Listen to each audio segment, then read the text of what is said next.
Եթերում 02 հաղորդաշարի հերթական թողարկումն է, բարև ձեզ։ Այսօր մեր ծրագրում կարող եք դիտել։ Գողացվել էր ընդհանուր 179,000 դրամ, 20,000 ռուբլի, $500 և 570 եվրո գումար, իսկ տուժողներին պատճառված գույքային վնասը գերազանցում է 700,000 դրամը։ Ոստիկանները հայտնաբերեցին մի ամբողջ ընդհատակյա դրամահատարան, ինքնաշեն դրամահաց սարք, մասամբ պատրաստի մետաղադրամներ, կշռաքարեր, հումք։ Մեքենաներից կատարվող գողություններ ավելի հաճախ տեղի են ունենում մայրաքաղաքում, իսկ վերջին շրջանում Երևանի Շենգավիթ համայնքի տարածքում գրանցվածքներն առանձնանում էին ոչ միայն մեքենաների ընտրությամբ, այլև գողոնով, բեռնատարներից ստանում էին փող։ Քրեական հետախույզների ձեռնարկած միջոցառումներն ի վերջո արդյունք տվեցին և հաստատվեց վարկածը, որ դրանք նույն անձանց ձեռքի գործն են։ Հուլիսի 4-ին ոստիկանություն էր դիմել Բելարուսի Հանրապետության մի քաղաքացի և հայտնել, որ իր բեռնատարի սրահից գումար են գողացել։ Նույն ամսին նույնպիսի հայտարարությամբ ոստիկանություն դիմեցին Հայաստանի 1 և Իրանի Իսլամական Հանրապետության 2 քաղաքացի։ Օգոստոսին ոստիկանություն դիմեց Բելարուսի Հանրապետության մեկ այլ քաղաքացի։ Նրա բեռնատարի սրահից էլ էին փող գողացել։ Սեպտեմբերին դիմեցին Հայաստանի 2 և Ռուսաստանի Դաշնության մի քաղաքացի։ Բեռնատարերի սրահներից գողության վերաբերյալ 3 ահազանգ էլ հնչեց այս ամիս Իրանի Իսլամական, Լատվիայի և Բելարուսի Հանրապետությունների քաղաքացիների կողմից։ Գողացվել էր ընդհանուր 179,000 դրամ, 20,500 ռուբլի, $500 և 570 եվրո գումար, իսկ տուժողներին պատճառված գույքային վնասը գերազանցում է 700,000 դրամը։ Գողություններից 9 կատարվել էր Շենգավիթ վարչական շրջանում, հետևաբար այսպես ասած բացահայտման հոգսն ընկավ Շենգավիթի ոստիկանների ուսերին։ Նրանք նախ ուսումնասիրեցին գողությունների մեխանիզմը, գալով եզրահանգման, որ կատարողը նույն անձինք են։ Ներկայացնենք բացահայտմանն ուղղված որոշ միջոցառումներ։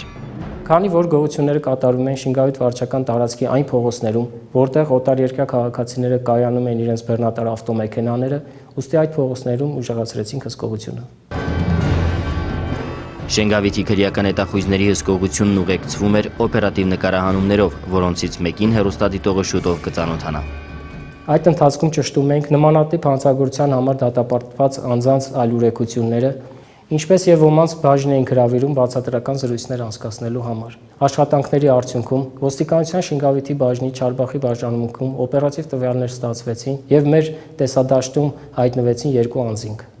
Դա արդեն իսկ դեպի բացահայտում տանող հաստատուն քայլ էր, բայց դեռ պետք էր նրանց հանցափաստով մերկացնել։ Կազմակերպեցինք շուրջօրյա դարանակալումներ, մշակեցինք համապատասխան միջոցառումների իրականացման պլան, ինչի շնորհիվ հոկտեմբերի 23-ին գրանցեցինք ցանկալի արդյունք եւ բացահայտեցինք մի շարք բեռնատարներից կատարված գողություններ։ Հոկտեմբերի 23-ն է։ Բագրատունյաց պողոտայում կայանված Բելարուսի Հանրապետության քաղաքացու բեռնատարին մոտենում են 2 տղամարդ, բացում են աջակողմյան դուռն ու մտնում ներս։ Արդեն ոստիկանությունում պիտի պարզվեր, որ այս անգամ գողանալու ոչինչ չէին գտել։ Բեռնատարից հեռանալուց րոպեներ անց ոստիկանության Շենգավիթի բաժնի և Չարբախի բաժանմունքի քրեական հետախույզները նրանց վնասազերծեցին։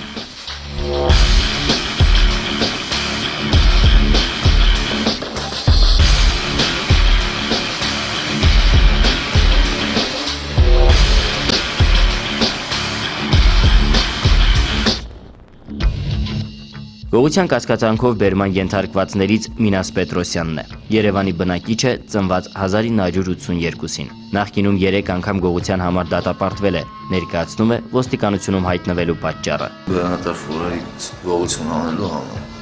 Մյուս բերման ենթարկվածն է։ Երևանի բնակիչ 1975-ին ծնված, առողջությանը ծանր մարմնական վնասվածք հասցնելու համար նախկինում 2 անգամ դատապարտված Կարլեն Հայրապետյանը։ Ոստիկանությունում հայտնվելու պատճառը հարցին պատասխանեց. Չեմ ուզում բայմոդել,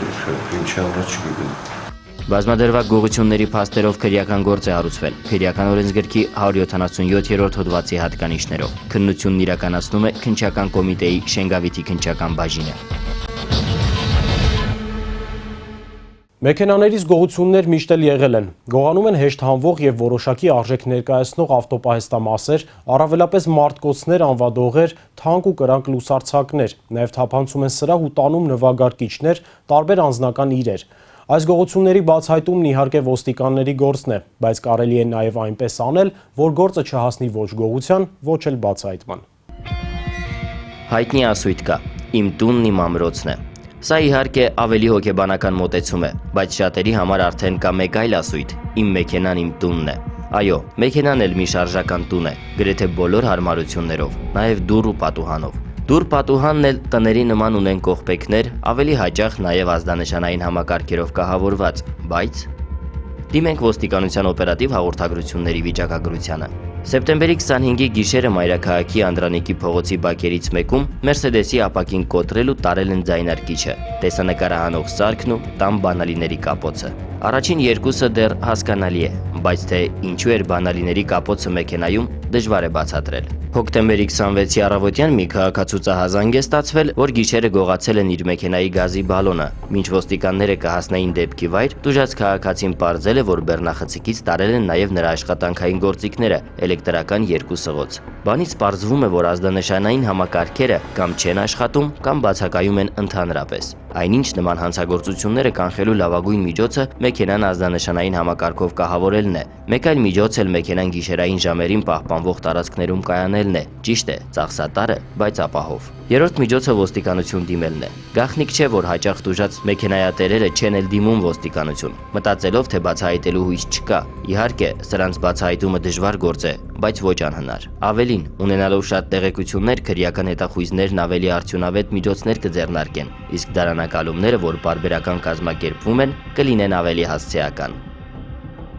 Կրկին դիմենք օպերատիվ ամփոփագրերին, ներկայացնելով օրը ցերեկով կատարված դեպքեր։ Հոկտեմբերի 27-ին օրը ցերեկով Մայրաքաղաքի Նորարեժ թաղամասում կայանված մեքենայի դուռը բացել ու սրահից թռցրել են պայուսակ, որի մեջ եղել է բջջային հեռախոս, անձրևանոց, անձնագիր, $50 ու 4000 դրամ։ Զարմանալի է, թե ինչու մեքենայի դուռը չեն փակել ու պայուսակն էլ թողել են մեքենայում։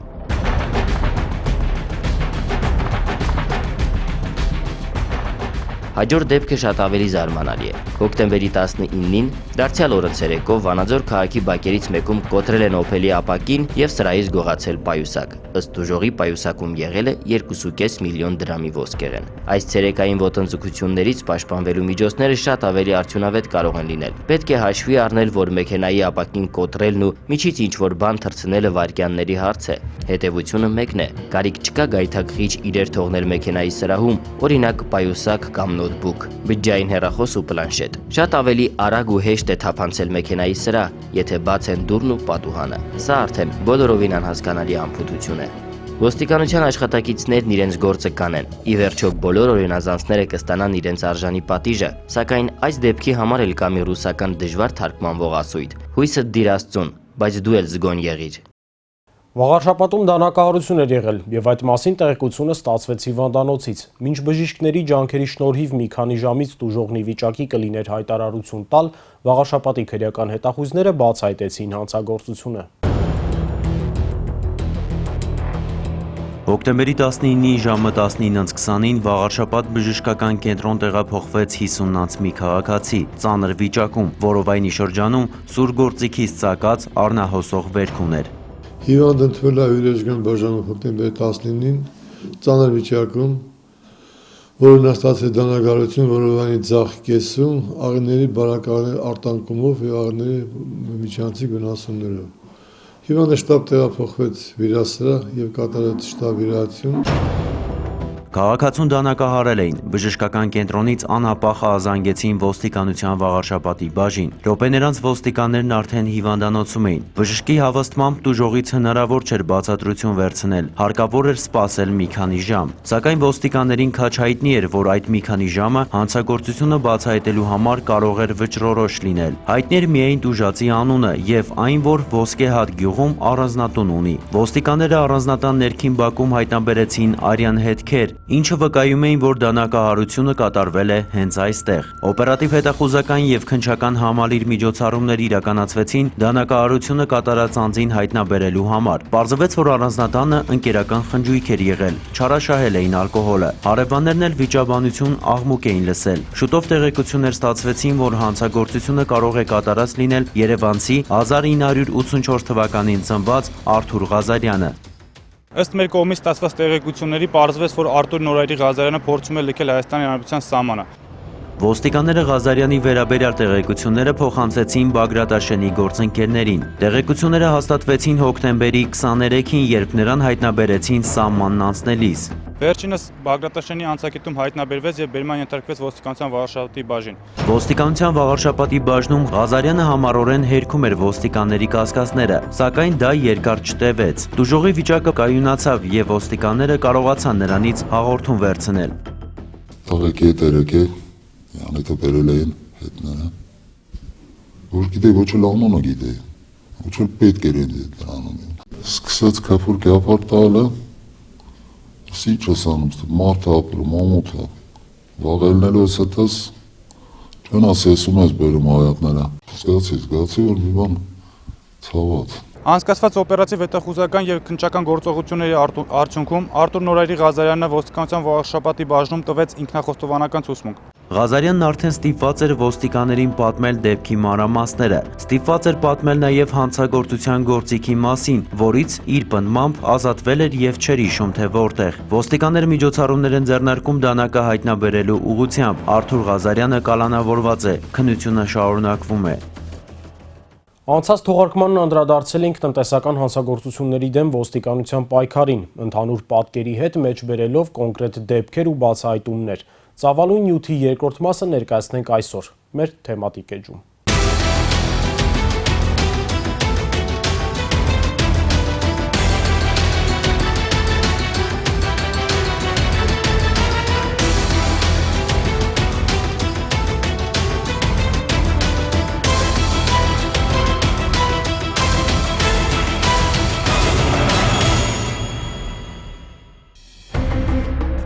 Քրեական օրենսգիրք, գլուխ 22, տնտեսական գործունեության դեմ ուղղված հանցագործություններ։ Տնտեսական գործունեության դեմ ուղղված հանցագործություններից է սպառողներին խաբելը, որը նախատեսված է քրեական օրենսգրքի 212 հոդվածով։ Խաբել ասելով հասկացվում է սպառողներին որոշակի ապրանքի քաշի, չափի, արժեքի, քանակի, որակի եւ նման այլ հանգամանքների վերաբերյալ մոլորեցնելը։ Այս հանցագործությունն ավարտված է համարվում սպառողներին խաբելու պահից, անկախ նրանից սպառողը ապրանքի կամ ծառայության համար վճարել է թե ոչ։ Դե եթե վճարել, ապա նաեւ փող։ Իսկ ինչպես արդեն նշել ենք, կեղծ փողեր կամ արժեթղթեր պատրաստելը, պահելը կամ իրացնելը նույնպես տնտեսական գործունեության դեմ ուղղված հանցագործություն է։ Դրամանենգությունը թվարկված հանցատեսակներից ամենահինն է եւ բոլոր հասարակարգերում ու երկրներում դիտվել եւ դիտվում է որպես հանցագործություն։ Հայաստանի Հանրապետության Կենտրոնական բանկի մասին օրենքի 40-րդ հոդվածի համաձայն Հայաստանի Հանրապետության արժույթը հայկական դրամն է։ Հայկական դրամը թողարկվում եւ շրջանառության մեջ է դրվում թղթադրամի, մետաղադրամի, այդ թվում հուշադրամի ձևով։ Ներկայացվող քրեական պատմության չակերտավոր հերոսները վարպետորեն կեղծում էին հայկական եւ թղթադրամը եւ մետաղադրամը, ինչի մասին լուրերը շուտով ոստիկանություն հասան։ Ոստիկանության Երևան քաղաքի վարչության քրեական հետախուզության բաժնում եւ ոստիկանության կապանի բաժնում օպերատիվ տեղեկություններ ստացվեցին այն մասին, որ մի քաղաքացի իր մոտ ունի ՀՀ կեղծ թղթադրամներ ու մետաղադրամներ եւ դրանք իրացնում է Հայաստանի տարբեր քաղաքներում։ Ձեռնարկված միջոցառումների արդյունքում պարզվեց, որ այդ անձը հանդիսանում է 1989 թվականից ծնված Տիգրան Եգանյանը, որը վարձակալական հիմունքներով բնակվում է Երևան քաղաքի տարբեր հասցեներում։ Վերջինիս կեղծ թղթադրամներ պատրաստելու, պահելու եւ իրացնելու կասկածանքով բերման ենթարկեցինք ոստիկանության Էրեբունու բաժին։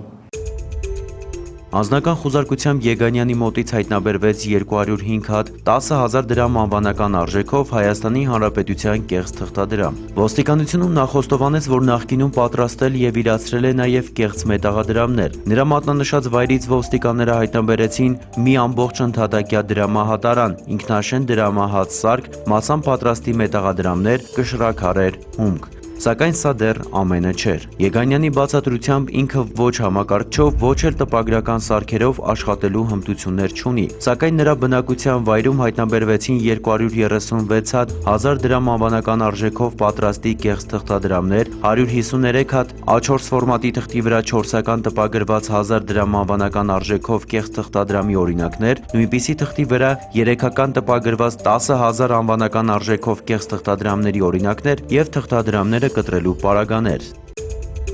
Ինչպես պարզվեց, համակարգչով եւ տպագրական սարքերով աշխատելու հմտություններ ուներ Եգանյանի ընկերը, Երևանի բնակիչ 1988 թվականին ծնված Տիգրան Ավետյանը, որը նույն օրը կեղծ թղթադրամներ պատրաստելու, պահելու եւ իրացնելու կասկածանքով բերման ենթարկվեց ոստիկանության Էրեբունու բաժին։ Կարելի ասել կիսել էին աշխատանքը։ Ավետյանը հմտացել էր թղթադրամներ տպագրելու, իսկ Եգանյանը մետաղադրամ հատելու գործում։ Հայաստանի Հանրապետության Կենտրոնական բանկի կողմից թողարկված թղթադրամների վրա առկա են մի շարք պաշտպանական հատկանիշներ, որոնց մի մասը ուղղված են քաղաքացիների ճանաչման համար։ Այդպիսիք են հանդիսանում պաշտպանական ներգծերը, հստակ եւ բազմերանգ ջրանիշները, թղթադրամի թղթի որակը, ինչպես նաեւ համընկնող պատկերները։ Առաջարկվում է թվարկված հատկանիշների վրա առավելագույն ուշադրություն դարձնել։ Ծանր տարիներին էներգետիկ ճգնաժամի ու շրջափակման պատճառով անտառային տարածքները լուրջ վնաս կրեցին։ Անխնա հատեցինք մեր անտառները։ Հիմա անհամեմատ բարվոք է վիճակը։ Անտառներն էլ իրենց իմունիտետի շնորհիվ փոքրիշատ է ինքնավերականգնված։ Բայց ապօրինի ծառահատումների խնդիրը մնում է արդիական։ Վերջերս ոստիկանության կազմակերպված հանցավորության դեմ պայքարի գլխավոր վարչության կոռուպցիայի եւ տնտեսական գործունեության դեմ ուղղված հանցագործությունների հակազման վարչությունը համագործակցելով Դիլիջանի, Սպիտակի, Ապարանի, Սևանի, Հրազդանի, Կոտայքի եւ Կենտրոնի բաժինների աշխատակիցների հետ ապօրինի ծառահատում կատարելու կասկածանքով Դիլիջան-Երևան եւ Վանաձոր-Երևան ճանապարհների տարբեր հատվածներից բաժիններ բերման ենթարկեց 57 բեռնատար, բեռնված ընդհանուր առմամբ 425 խորանարդ մետր փայտանյութով եւ 4000 հատ արխի կիսապատրաստուքով, այսքանը միայն մեկ օրում։ Վերոհիշյալ վարչության աշխատակիցները համագործակցելով ոստիկանության Իջևանի բաժնի ծառայողների հետ սեպտեմբերի 16-ին եւ 17-ին կրկին անցկացրին միջոցառում։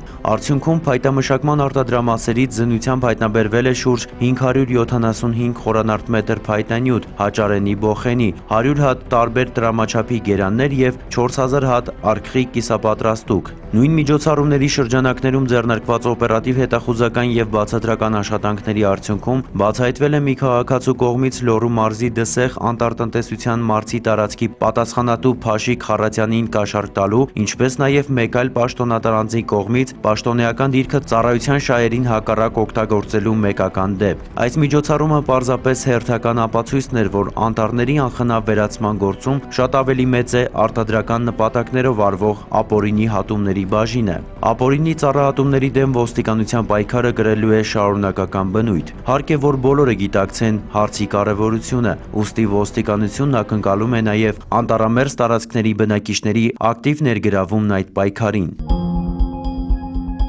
Տեսանյութն ավարտենք վիճակագրական տվյալներով։ 2014 թվականի հունվարից սեպտեմբերն ընկած ժամանակահատվածում արձանագրվել եւ բացահայտվել է յուրացման 83, կանխամտածված սնանկության 11, ապօրինի ձեռնարկատիրության 5, հարկերը տուրքերը կամ պարտադիր այլ վճարումները վճարելուց չարամտորեն խուսափելու 24 դեպք։ Այս տարվա նույն ժամանակահատվածի համեմատությամբ դեպքերի թիվը բացի ապօրինի ձեռնարկատիրությունից, որը նախորդ տարվա համեմատությամբ ավելացել է 15-ով, մյուս հանցատեսակների առումով նվազել է։ Արձանագրվել եւ բացահայտվել է յուրացման 50, կանխամտածված սնանկության 2, հարկերը տուրքերը կամ պարտադիր այլ վճարումները վճարելուց չարամտորեն խուսափելու 13 դեպք։ Մնում է մենք ինքներս հարգենք եւ պահպանենք օրենքները, այն պարզ գիտակցումով, որ կոռուպցիան եւ տնտեսական գործունեության դեմ ուղղված հանցագործություններն առաջինն են քայքայում երկրի տնտեսությունը, իսկ հզոր հայրենիք ունենալու նախապայմանը ոչ միայն բարեփոխված իրավական համակարգն է, այլև օրինապահ քաղաքացին։